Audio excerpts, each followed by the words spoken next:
brought you by Silver Pumps and Motors. Top quality और consistent performance के लिए सिर्फ सिल्वर पंप्स नाम याद रखना।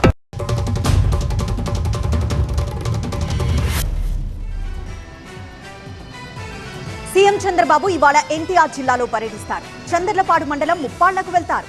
బాబు జగ్జీవన్ రామ్ జయంతి వేడుకలకు హాజరై ముప్పాళ్లలో ఏర్పాటు చేసిన ప్రజావేదికలో పాల్గొంటారు. విద్యార్థులకు ల్యాప్టాప్లు పంపిణీ చేస్తారు. పార్టీ శ్రేణుల్లోనూ ప్రత్యేకంగా సమావేశమవుతారు సీఎం చంద్రబాబు. మాజీ మంత్రి కాకాణి గోవర్ధన్ రెడ్డికి 3 సార్లు నోటీసులు ఇచ్చారు పోలీసులు. నెల్లూరు, హైదరాబాద్లలో నోటీసులు అందజేశారు. అయినా విచారణకు హాజరు కాలేదు. అక్రమ మైనింగ్ ఆరోపణల వివాదంలో కాకాణిపై కేసు నమోదైంది. అయితే ముందస్తు బెయిల్ కోసం హైకోర్టును ఆశ్రయించారు కాకాణి. విచారణ సోమవారానికి వాయిదా పడింది. అప్పటి వరకు కాకాణి నెల్లూరుకు వస్తారా లేదా అనే ఉత్కంఠ కొనసాగుతోంది. మరోవైపు కాకాణి ఆచూకీ కోసం పోలీసుల ప్రయత్నాలు కొనసాగుతున్నాయి. కాకినాడ జిల్లా జగ్గంపేట వైసీపీలో ఇరు వర్గాల మధ్య గొడవ జరిగింది. తోట నరసింహం, జ్యోతుల చంటిబాబు వర్గాలు కొట్టుకున్నాయి. జగ్గంపేట నియోజకవర్గ ఇన్ఛార్జ్ ని మారుస్తున్నారంటూ ఒక వర్గం ప్రచారం చేస్తోంది. మాజీ ఎమ్మెల్యే జ్యోతుల చంటిబాబును విమర్శిస్తూ మరో వర్గం సోషల్ మీడియా వేదికగా పోస్టులు పెట్టింది. దీంతో ఆగ్రహించిన చంటిబాబు వర్గం రమణ ఇంటిపై దాడికి ప్రయత్నించింది. విషయం తెలుసుకుని మాజీ మంత్రి తోట నరసింహం అక్కడకు రావడంతో ఉద్రిక్తత చోటు చేసుకుంది. ఏపీ ప్రాజెక్టులపై తెలంగాణ ప్రభుత్వం సుప్రీంకోర్టుకు వెళ్లే ఆలోచనలో ఉంది. రాయలసీమ లిఫ్ట్, బనకచెర్ల నిర్మాణాలపై న్యాయం కోసం కోర్టుకు వెళ్లాలని నిర్ణయించింది. ఇదే విషయంపై స్టాండింగ్ కౌన్సిల్ ఏజీతో మంత్రి ఉత్తమ్ సంప్రదింపులు జరిపారు. ఏపీ నిబంధనలు ఉల్లంఘిస్తోందని, కేంద్ర సంస్థలు, బోర్డుల అనుమతి లేకుండా ప్రాజెక్టులు నిర్మిస్తోందని ఆరోపించారు మంత్రి ఉత్తమ్. తెలంగాణ నీటి హక్కుల కోసం పోరాటానికి సిద్ధమని తేల్చి చెప్పారు.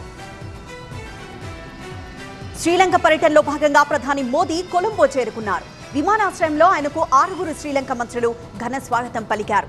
స్వాగతం పలికిన మంత్రులు ప్రముఖులకు కృతజ్ఞతలు అంటూ ప్రధాని ట్వీట్ చేశారు. ప్రధాని మోదీని చూసేందుకు శ్రీలంకలో ఉంటున్న భారతీయులు భారీగా హోటల్ తాజ్ సముద్రకు తరలివచ్చారు. వారికి అభివాదం చేస్తూ ముందుకు సాగారు మోదీ. అనంతరం హోటల్లో ప్రదర్శించిన రామాయణ అరణ్యకాండ తోలుబొమ్మలాటను తిలకించారు. ప్రధాని నరేంద్ర మోదీ రేపు పాంబన్ వంతెన ప్రారంభానికి రెడీ అయ్యారు. తమిళనాడు రామనాథపురం జిల్లాలో 535 కోట్ల రూపాయలతో అత్యాధునిక సాంకేతికతతో నిర్మించిన వంతెనను ప్రారంభించి జాతికి అంకితం చేస్తారు. శ్రీరామనవమి పండుగ వేళ మధ్యాహ్నం 1 గంటకు రిమోట్ పద్ధతిలో వంతెన ప్రారంభిస్తారు. తర్వాత రామేశ్వరం నుంచి తాంబరానికి ప్రత్యేక రైలు పాంబన్ వంతెనపై పరుగులు తీయనుంది. భద్రాచలంలో శ్రీరామనవమి తిరుకల్యాణ బ్రహ్మోత్సవాలు వైభవంగా కొనసాగుతున్నాయి. దీనిలో భాగంగా గరుడ పట ఆవిష్కరణ ఘనంగా జరిగింది. మంగళ వాయిద్యాల మధ్య తిరువీధి సేవలో రాజాది రాజవాహనంపై సీతాలక్ష్మణ సమేత శ్రీరామచంద్ర స్వామి భక్తులకు దర్శనమిచ్చారు. ఇవాళ సాయంత్రం శ్రీరాముల వారికి ఎదుర్కోలు మహోత్సవం జరగనుంది. రేపు భద్రాచలం మిథిలా స్టేడియంలో సీతారాముల కళ్యాణ మహోత్సవం అంగరంగ వైభవంగా నిర్వహించనున్నారు. శ్రీరామనవమి సందర్భంగా ప్రభుత్వం తరపున సీఎం రేవంత్ రెడ్డి పట్టు వస్త్రాలు సమర్పించనున్నారు.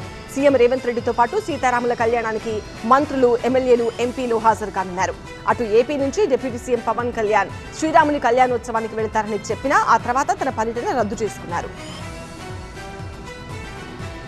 భద్రాచలంలో శ్రీరామనవమి ఏర్పాట్లను మంత్రి తుమ్మల నాగేశ్వరరావు పరిశీలించారు. మిథిలా స్టేడియంలోని వీఐపీ గ్యాలరీలో భక్తులకు కేటాయించిన విభాగాలను పరిశీలించి భక్తులకు ఎలాంటి అసౌకర్యాలు లేకుండా చూడాలని అధికారులకు స్పష్టం చేశారు.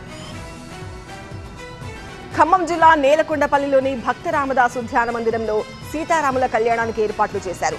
వేద మంత్రాల మధ్య స్వామివారి కళ్యాణ తలంబ్రాలను భక్తులు సిద్ధం చేశారు. ధ్యాన మందిరంలో ప్రతి ఏటా సీతారాముల కళ్యాణం భద్రాచలం దేవస్థానం ఆధ్వర్యంలో నిర్వహించడం ఆనవాయితీగా వస్తోంది. భద్రాచలం దేవస్థానం అర్చకులు ఇక్కడ సీతారాముల కళ్యాణం జరిపిస్తారు. సీతారాముల కళ్యాణం తిలకించేందుకు భక్తులు పెద్ద ఎత్తున తరలివస్తారు. చిత్తూరు జిల్లా బంగారుపాళ్యం మండలం బోడబండ్ల ఫారెస్ట్ లో నాటు బాంబులు కలకలం రేపాయి. వన్య ప్రాణుల కోసం వేటగాళ్లు పెట్టిన నాటు బాంబు పేలి ఏనుగు తీవ్రంగా గాయపడినట్లు గుర్తించారు అటవీ శాఖ సిబ్బంది. ఏనుగులను ట్రాక్ చేస్తున్న సమయంలో ఆ సంగతి గుర్తించారు. ఘటనా స్థలంలో ఏనుగు మాంసపు ముద్దలు పడున్నాయి. ఏనుగు దంతాలు కూడా ఊడిపడినట్లు గుర్తించారు అటవీ అధికారులు. విచారణకు వెళ్లిన పోలీసులు, ఫారెస్ట్ అధికారుల ఎదుటే నాటు బాంబు కొరికిన కుక్క చనిపోయింది. గాయపడిన ఏనుగు కోసం గాలిస్తున్నారు ఫారెస్ట్ అధికారులు. జనగామ జిల్లా వల్మీడి రాములూరికి శటకోపం పెట్టారు దేవాదాయ శాఖ సిబ్బంది. నకిలీ చందా బుక్కులు ముద్రించి దాతల నుంచి డబ్బులు వసూళ్లు చేశారు. ఇప్పటికే లక్షలాది రూపాయలు వసూలు చేసిన వైనంపై దేవాదాయ శాఖ కమిషనర్ విచారణకు ఆదేశించారు. వసూళ్ల దందాకు పాల్పడ్డ వారిపై చర్యలు తీసుకోవాలని పాలకుర్తి పోలీస్ స్టేషన్లో ఫిర్యాదు చేశారు. ఆలయ ఆదాయానికి గండి కొడుతున్న సిబ్బందిపై కఠిన చర్యలు తీసుకోవాలని స్థానికులు డిమాండ్ చేశారు. అన్నమయ్య జిల్లా మతనపల్లిలో ఆత్మహత్యకు ప్రయత్నించిన వేల్పుల వెంకటేష్ ను పరామర్శించారు ఐటీడీపీ రాష్ట్ర అధ్యక్షుడు చింతకాయల విజయ్. వెంకటేష్ కుటుంబానికి అన్ని విధాలుగా పార్టీ అండగా ఉంటుందని భరోసా ఇచ్చారు. వెంకటేష్ పిల్లలను ఎన్టీఆర్ ట్రస్ట్ ద్వారా చదివిస్తామన్నారు విజయ్.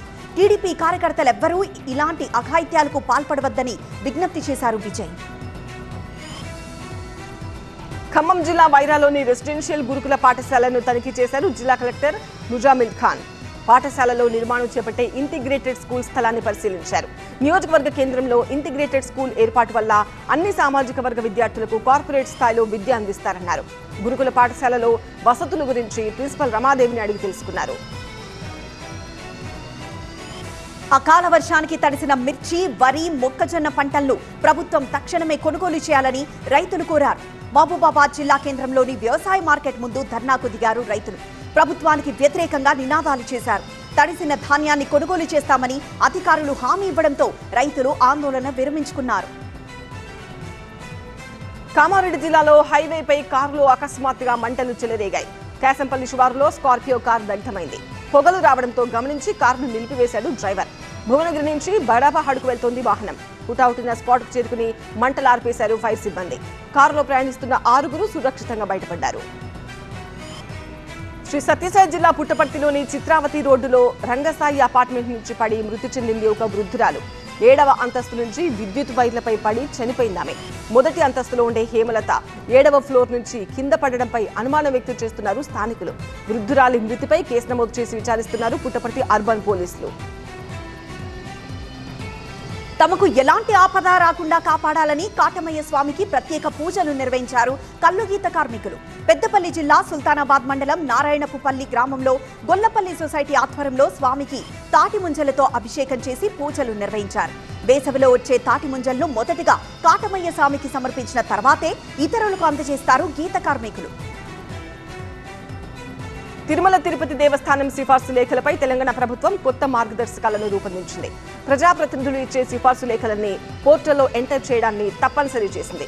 ప్రత్యేక పోర్టల్ ద్వారా స్కాన్ చేసి పంపిన లెటర్లు తెచ్చిన వారికి వీఐపీ దర్శనాలు, 300 రూపాయల టికెట్ దర్శనాలు కల్పించాలని నిర్ణయించింది. పోర్టల్లో స్కాన్ చేసిన సిఫార్సు లేఖలని ఇక నుంచి టీటీడీ లెక్కలోకి తీసుకోనుంది. గుంటూరు జిల్లా మంగళగిరి మండలం ఎర్రబాలెం వద్ద 8 గ్రాముల కోకెయిన్, 1200 గ్రాముల గంజాయిని పట్టుకున్నారు పోలీసులు. విజయవాడ కృష్ణలంక, తాడేపల్లికి చెందిన 4గురిని అదుపులోకి తీసుకున్నారు. బెంగళూరు నుంచి డ్రగ్స్ రవాణా చేస్తున్నట్లు అనుమానిస్తున్నారు. ఇవాల్టి నుంచి తెలంగాణలో ఉష్ణోగ్రతలు పెరుగుతాయని చెప్పింది ఐఎండీ. ఆదిలాబాద్, కొమరం భీం, మంచిర్యాల జిల్లాలకు ఆరెంజ్ అలర్ట్ జారీ చేసింది. సాధారణం కంటే 3 డిగ్రీల ఉష్ణోగ్రతలు పెరిగే అవకాశం ఉన్నట్లు చెప్పింది. రామగుండంలో 36, హైదరాబాద్లో 33 డిగ్రీలు దాటే అవకాశం ఉందని చెప్పింది వాతావరణ శాఖ. తెలంగాణలో ఎండలు మండుతాయన్న ఐఎండీ ఏపీలో మాత్రం వర్షాలు కురుస్తాయని చెబుతోంది. అల్లూరి, అనకాపల్లి, కాకినాడ, కోనసీమ, తూర్పుగోదావరి జిల్లాల్లో భారీ వర్షాలు కురిసే అవకాశం ఉందని హెచ్చరించింది. ఐఎండీ హెచ్చరికలతో ప్రజలు అప్రమత్తంగా ఉండాలని సూచిస్తున్నారు అధికారులు. అల్లూరి జిల్లా పాడేరులో వింత వాతావరణం నెలకొంది. మిగతా ప్రాంతాల్లో వేడిగాలులు వీస్తున్నా ఇక్కడ చల్లగాలి వీస్తోంది. దట్టంగా కురుస్తోంది పొగమంచు. శీతాకాలాన్ని మరిపించేలా చలి వాతావరణం నెలకొంది. కర్నూలు జిల్లా ఆలూరు మండలం కురుకుంద గ్రామంలో నీటి కష్టాలు పెరుగుతున్నాయి. వీరుపావురం ఎస్ఎస్ ట్యాంక్ నుంచి నెల రోజులకు ఒక్కసారి నీటి సరఫరా అవుతోంది. దీంతో తాగునీటికి కటకట ఏర్పడింది. ట్యాంకర్ల ద్వారా గ్రామానికి వచ్చే నీటి కోసం ప్రజలు ఎదురు చూస్తున్నారు. గ్రామంలో గత 20 ఏళ్లుగా ఇదే పరిస్థితి ఉందని ప్రజలు ఆవేదన వ్యక్తం చేశారు. మంచినీటి సమస్యలు తీర్చాలని ప్రజలు డిమాండ్ చేశారు. తమిళనాడు రాష్ట్రంలోని తిరుపూర్ జిల్లాలో అగ్ని ప్రమాదం జరిగింది. బనియన్ ఫ్యాక్టరీలో మంటలు చెలరేగాయి. పెద్ద ఎత్తున ఎగిసిపడుతున్న మంటలను ఆర్పేందుకు ప్రయత్నిస్తున్నారు అగ్నిమాపక సిబ్బంది. తమిళనాడు బీజేపీ అధ్యక్షుడు అన్నామలై తన పదవికి రాజీనామా చేశారు. త్వరలో కొత్త అధ్యక్షుడిని ఎన్నుకుంటామన్నారు. తమిళనాడు బీజేపీ అధ్యక్ష పదవి రేసులో తాను లేనని ప్రకటించిన కొన్ని గంటల్లోనే పదవికి రాజీనామా చేశారు అన్నామలై. తమిళనాడులో చాలా మంది సమర్థవంతమైన నేతలు ఉన్నారని, ఈసారి అధ్యక్ష పదవి వారికే వస్తుందన్నారు అన్నామలై. భారత మాజీ ఉప ప్రధాని డాక్టర్ బాబు జగ్జీవన్ రామ్ 118వ జయంతి ఉత్సవాలు ఘనంగా జరిగాయి. జనగామ ఆర్ఎండ్బి అతిథి గృహం వద్దున్న జగ్జీవన్ రామ్ విగ్రహానికి ఎమ్మెల్యే పల్లా రాజేశ్వర్ రెడ్డి పూలమాల వేసి నివాళులర్పించారు. జై భీమ్ అని నినదిస్తూ జగ్జీవన్ రామ్ గారి ఆశయాలను సాధించాలని ఆయన కొనియాడారు.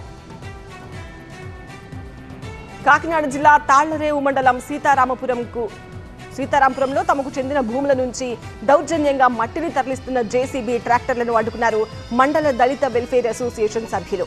మట్టి తరలింపుపై పోలీసులు, రెవెన్యూ అధికారులకు ఫిర్యాదు చేసినా పట్టించుకోవడం లేదని ఆగ్రహం వ్యక్తం చేశారు. టీడీపీ నాయకుడు టేకుమూడి లక్ష్మణరావు ఆధ్వర్యంలోనే అక్రమాలు చేస్తున్నారని చెప్పారు స్థానికులు. సంగీత్ శోభన్, నాగ్నే నితిన్, రామ్ నితిన్ హీరోలుగా కళ్యాణ్ శంకర్ తెరకెక్కించిన చిత్రం మ్యాథ్ స్క్వేర్. ఈ సినిమా వారం రోజుల్లోనే 80 కోట్ల వరకు గ్రాస్ వసూలు చేసింది. తాజాగా ఈ చిత్ర సక్సెస్ సంబరాలకు జూనియర్ ఎన్టీఆర్ ముఖ్య అతిథిగా వచ్చారు. సితారా ఎంటర్టైన్మెంట్స్, ఫార్చ్యూన్ 4 సినిమాస్, శ్రీకర స్టూడియోస్ సంయుక్తంగా మ్యాథ్ స్క్వేర్ సినిమాను నిర్మించాయి. జూనియర్ ఎన్టీఆర్ చాలా రోజుల తర్వాత అభిమానుల ముందుకొచ్చారు. దేవరా సక్సెస్ మీట్ కూడా చేయలేదు. దాంతో ఆయన్ను చూడక అభిమానులకు చాలా కాలం అయిపోయింది. అలాగే తారక్ కూడా తన సినిమాల అప్డేట్స్ ఫ్యాన్స్ కి ఇచ్చారు.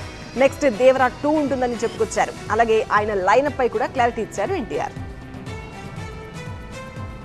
రవితేజ ప్రస్తుతం వరుసగా సినిమాలు చేస్తున్నారు. ఈయన ప్రస్తుతం మాస్ జాతర సినిమా చేస్తున్నారు. దీని తర్వాత కిషోర్ తిరుమలతో సినిమా చేయబోతున్నారు మాస్ రాజా. దీని ముహూర్తం కుదిరింది. ఏప్రిల్ 6న రామనవమి సందర్భంగా రవితేజ, కిషోర్ సినిమా మొదలు కానుంది. ఇందులో 2 హీరోయిన్లు నటించబోతున్నారు. ఐపీఎల్లో ఆఖరి వరకు నువ్వా నేనా అన్నట్టు సాగిన మ్యాచ్లో లక్నో సూపర్ జైంట్స్ 12 పరుగుల తేడాతో ముంబై ఇండియన్స్ పై విజయం సాధించింది. తొలిగా లక్నో నిర్ణీత 20 ఓవర్లలో 8 వికెట్లు కోల్పోయి 203 స్కోర్ చేసింది. ఓపెనర్లు మిచెల్ మార్ష్, మార్క్రమ్ అర్ధ సెంచరీతో అదరగొట్టారు. కెప్టెన్ హార్దిక్ పాండ్యా 5 వికెట్లతో విజృంభించాడు. ఐపీఎల్లో 5 వికెట్లు తీసిన తొలి కెప్టెన్ గా హార్దిక్ కొత్త రికార్డు నెలకొల్పాడు. లక్ష్య ఛేదనకు దిగిన ముంబై 20 ఓవర్లలో 5 వికెట్లు కోల్పోయి 191 పరుగులకు పరిమితమైంది. సూర్యకుమార్ యాదవ్, నమంధీర్ రాణించారు.